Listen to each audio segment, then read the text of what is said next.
আপনারা আওয়ামী ফ্যাসিবাদকে যেমন হটিয়েছেন, এই জামাতের নব্য ফ্যাসিবাদকেও আমাদের হটাতে হবে, কারণ এরাও একটা ফ্যাসিস্ট। যে এই জামাত শিবির সুযোগ পেলে বিষাক্ত ফনা তুলবে, তার একটা নমুনা কুষ্টিয়ায় আমরা দেখেছি। যে একজন শিক্ষার্থীর রক কেটে দিয়েছে, পায়ে কোপ দিয়েছে, 23টা সেলাই লেগেছে।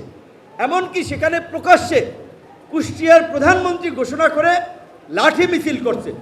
এখন সরকার যদি এদেরকে প্রতিহত না করে, তাহলে তো 2 দিন পরে এরা সরকারের বিরুদ্ধে লাঠি মিছিল করবে।